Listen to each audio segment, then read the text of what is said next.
Pero sa guys, retrofitting, strengthening of permanent bridge. Dahil siya sirado na. Meron na mga construction works dyan sa kalagitnaan.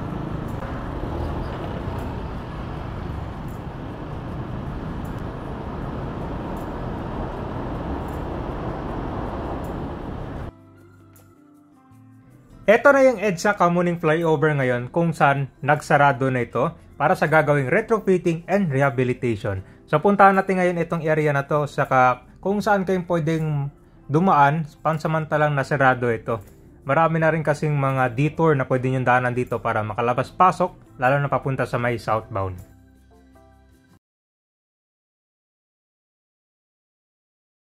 Okay, nandito na tayo ngayon sa EDSA. Familiar ba kayo dito sa flyover?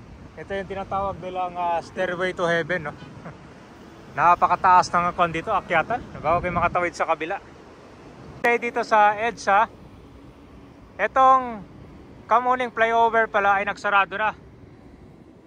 Kita mo dyan, no?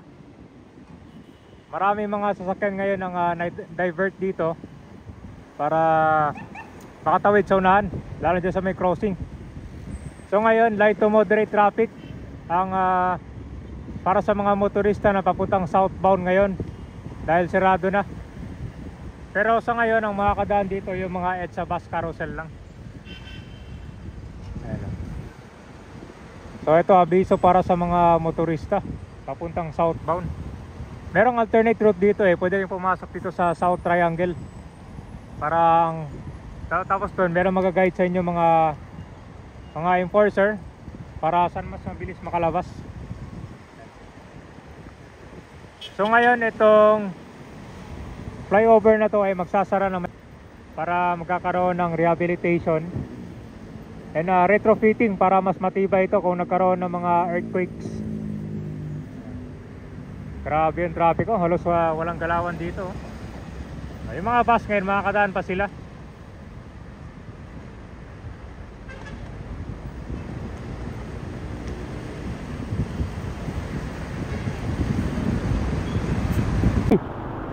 Nandito na tayo ngayon sa EDSA. So, pupunta natin ngayon itong area ng Kamuning flyover. Yung mga sasakyan pala, dinadivert na siya dito. Okay. So, anong masabi niyo kabayan dito sa pag-close ng Kamuning flyover? Mahigit 6 months. Mas magiging matindi ba yung traffic dito? Yan, comment down below kayo. So pakita ko sa inyo muna itong alternate route So dito pinapakanan na tayo.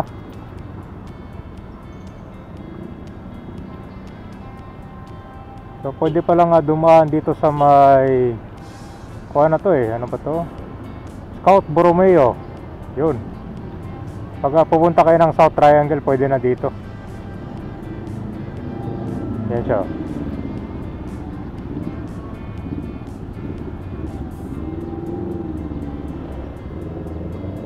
Ito na yung Scout Borromeo. Itong Scout Borromeo, ginawa na to siyang one way. Okay, so bawal yung mga sasakyan na galing dun palabas dun sa EDSA. Sirado na siya.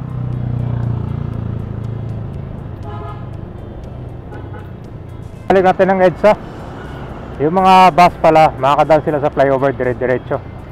So ngayon ay Sunday. Hindi pa masyadong traffic ngayon dahil walang pasok.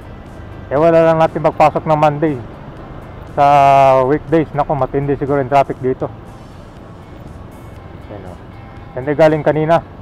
So ngayon naman, didiretso tayo. Pero sa guys, retrofitting, strengthening of permanent bridge. Yan siya. So along EDSA Kamuning flyover, southbound, Quezon City.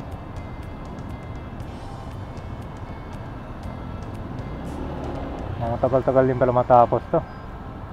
Yan retrofitting and strengthening of permanent bridge.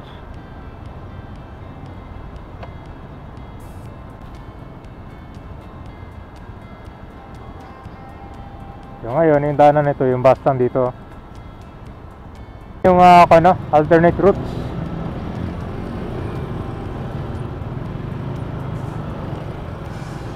Yan. Okay, tara. So dito yung traffic, malapit sa intersection. Grabe. Minsan heavy traffic pa to.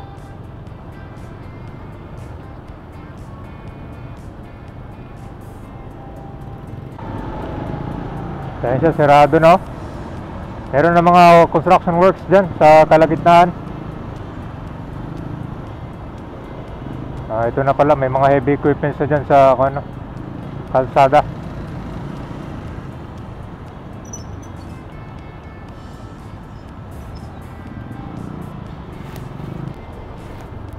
Ayan siya. So nandito natin malapit sa GMA Kamuning MRT Station.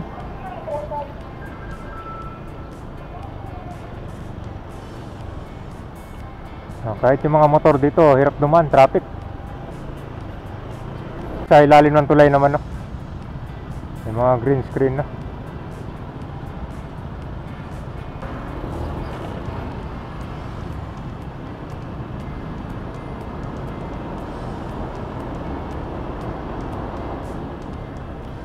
Yung U-turn slot, bukas naman siya dito sa ilalim, papuntang northbound.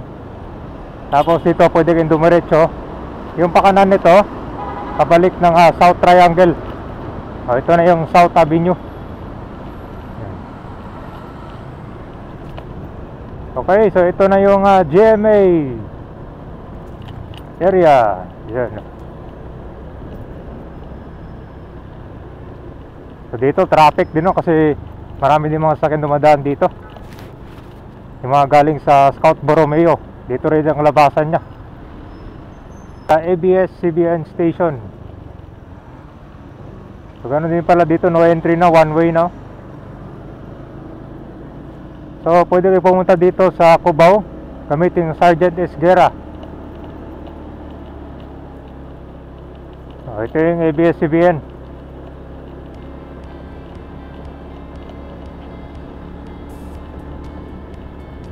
Ano yung tawag nito? Yun, no? Broadcasting Center. Ito na yung nakasarado ngayon na EDSA Kamuning Flyover, itong southbound. Kung makikita mo dito, halos light to moderate traffic dito malapit sa GMA Kamuning MRT Station. Bali abutin pala mahigit more than 10 months yung rehabilitation nito.